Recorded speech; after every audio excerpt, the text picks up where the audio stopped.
আসসালামু আলাইকুম প্রিয় শিক্ষার্থী বন্ধুরা, আবারও তোমাদের মাঝে বিজ্ঞান অষ্টম অধ্যায় নিয়ে হাজির হয়েছি। এবছর যারা এসএসসি পরীক্ষা দিবা তোমাদের জন্য খুবই গুরুত্বপূর্ণ এই ভিডিওটি। দেখো, প্রথমেই হচ্ছে সবচেয়ে নরম কনিজ কোনটি? সবচেয়ে নরম কনিজ হচ্ছে ঢেলক। আচ্ছা, তারপর দেখো নিচের কোনটি জিপসামের সংকেত? নিচের কোনটি জিপসামের সংকেত?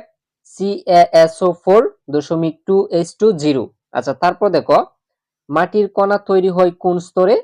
মাটির কণা তৈরি হয় হরাইজন সিতে। তারপর দেখো মাটির প্রধান খনিজ উপাদান কোনটি? মাটির প্রধান খনিজ উপাদান কোনটি? ক্যালসিয়াম। তারপর দেখো SiO2 ব্যবহার হয় কোনটিতে? রেডিও তৈরিতে। তারপর দেখো শতকরা কত ভাগ প্রাকৃতিক গ্যাস ইউরিয়া সারের কাঁচামাল হিসেবে ব্যবহৃত হয়?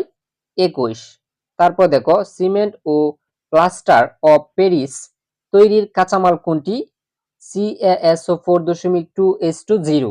তারপর দেখো প্রকৃতিতে কত রকমের খনিজ পদার্থ পাওয়া যায়? প্রকৃতিতে 2500 খনিজ পদার্থ পাওয়া যায়। আচ্ছা, তারপর দেখো মাটির কোন স্তরে রাসায়নিক পরিবর্তন ঘটে? হরাইজন সিতে। তারপর দেখো শিল্প কারখানায় কত ভাগ প্রাকৃতিক গ্যাস ব্যবহৃত হয়? 22। তারপর দেখো শতকরা প্রায় কত ভাগ প্রাকৃতিক গ্যাস বিদ্যুৎ উৎপাদনে ব্যবহৃত হয়? 51। আচ্ছা, তারপর দেখো কোন মাটির পানির ধারণ ক্ষমতা সবচেয়ে বেশি? কাদা মাটি। আচ্ছা, তারপর দেখো মাটিতে বিদ্যমান জৈব পদার্থের উপাদান কোনটি? ফেনিক। তারপর দেখো নিচের কোনটি তেজস্ক্রিয় পদার্থ? ইউরেনিয়াম। তারপর দেখো কয়লার মূল উপাদান কোনটি? কয়লার মূল উপাদান হচ্ছে সি। তারপর দেখো মাটির বৈশিষ্ট্যের উপর ভিত্তি করে মাটিকে কয় ভাগে ভাগ করা যায়? 4 ভাগে ভাগ করা যায়। এই এমসিকিউটা তোমাদের জন্য এবছর খুবই গুরুত্বপূর্ণ। তোমরা একেবারে মুখস্থ করে যাও। মাটির বৈশিষ্ট্যের উপর ভিত্তি করে মাটিকে কয় ভাগে ভাগ করা যায়? 4 ভাগে। আচ্ছা, তারপর দেখো মাটির গঠন উৎপাদনের জৈব পদার্থের শতকরার পরিমাণ কত? 5 ভাগ। শতকরার পরিমাণ হচ্ছে 5 ভাগ। আর সুপ্রিয় শিক্ষার্থীরা, তোমাদেরকে বলে রাখি, তোমরা যারা এরকম আমাদের পিডিএফ নিতে যাও, তোমরা চাইলে স্ক্রিনে দেওয়া নাম্বারে যোগাযোগ করতে পারো। মাত্র 100 টাকায় সকল সাবজেক্টের এমসিকিউ পিডিএফ পাওয়া যাবে। সাধারণত মাটিতে বিদ্যমান পদার্থসমূহকে কত ভাগে ভাগ করা হয়ে থাকে? 4 ভাগে ভাগ করা হয়ে থাকে। তারপর দেখো হিউমাসের বিদ্যমান কোনটি? হিউমাসের বিদ্যমান হচ্ছে এমিনো অ্যাসিড। তারপর দেখো মাটিতে বিদ্যমান জৈব পদার্থ কি নামে পরিচিতি? হিউমাস। আচ্ছা, তারপর দেখো মাটিতে পানির শতকরা পরিমাণ কত? মাটিতে পানির শতকরা পরিমাণ কত? 25%। আচ্ছা, তারপর দেখো উদ্ভিদ কোষের প্রোটোজোমের শতকরা কত ভাগ পানি? 85 থেকে 95। তারপর দেখো সালোক সংশ্লেষণের জন্য উদ্ভিদ মাটি থেকে কি গ্রহণ করে? পানি। তারপর দেখো নিচের কোনটি মাটিতে থাকা বায়বীয় পদার্থকে কাজে লাগিয়ে বেঁচে থাকে? অণুজীব। তারপর দেখো মাটি কয়টি সমান্তরাল স্তরে বিভক্ত? 4টি। আচ্ছা, তারপর দেখো মাটির দ্বিতীয় স্তরকে কি বলা হয়? সাবসয়েল। মাটির দ্বিতীয় স্তরকে সাবসয়েল বলা হয়। তারপর দেখো নিচের কোনটি মাটির কণায় পরিণত হয়? শিলা। তারপর দেখো মাটি থেকে উদ্ভিদ পানি ও খনিজ লবণ শোষণ করে কার দ্বারা? মূলরুম দ্বারা।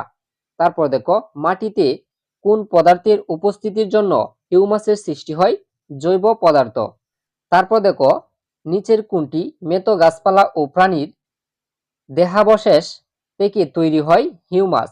তারপর দেখো নিচের কোনটি দেখতে অনেকটা কালচে রঙের হয়? হিউমাস। তারপর দেখো মাটিতে বিদ্যমান পদার্থ সমূহের মধ্যে বায়বীয় পদার্থের পরিমাণ কত? 25%। আচ্ছা, তারপর দেখো সালোক সংশ্লেষণের জন্য কি কি উপাদান প্রয়োজন? কার্বন ডাই অক্সাইড, পানি, সূর্যের আলো আর হচ্ছে ক্লোরোফিল। আচ্ছা, তারপর দেখো হিউমাস সহ অন্যান্য জৈব পদার্থ মাটির কোন স্তরে থাকে? হরাইজন এতে। তারপর দেখো খনিজ পদার্থ বেশি থাকে মাটির কোন স্তরে? হরাইজন বিতে। তারপর দেখো কোন স্তরে শিলা নরম হয়ে মাটির কণায় পরিণত হয়? হরাইজন সিতে। আচ্ছা, তারপর দেখো মাটির কণার ফাঁকা স্থানে পানির সাথে আর কি আটকে থাকে? বাতাস। তারপর দেখো মাটিতে থাকা গ্যাসের সাথে বায়ুমণ্ডলে থাকা গ্যাসের বিনিময় হয়। এই প্রক্রিয়াকে কি বলে? বায়ো বায়ন বায়ন।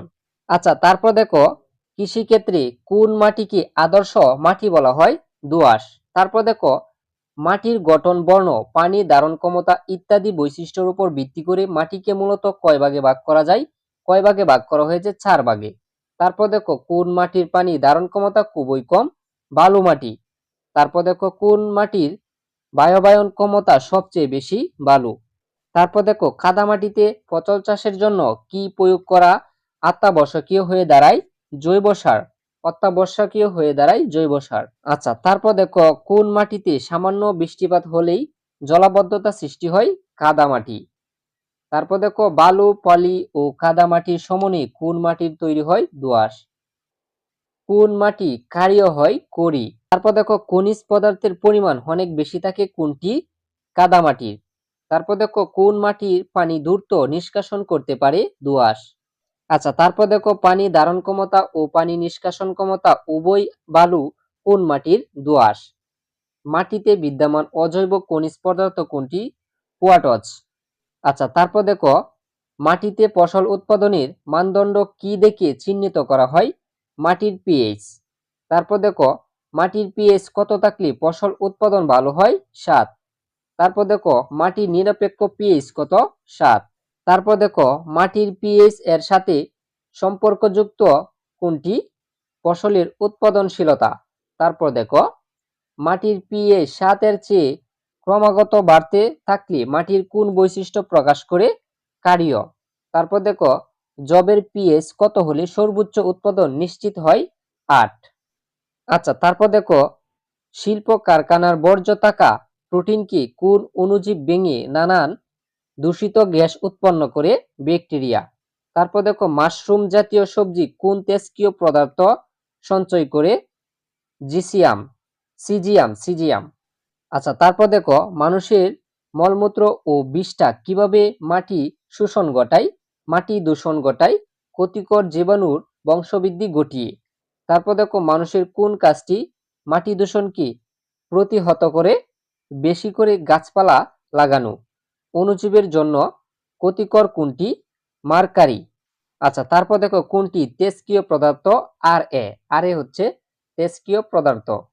আচ্ছা, তারপর দেখো ম্যাগনেটাইট এর সংকেত কোনটি? Fe2O3।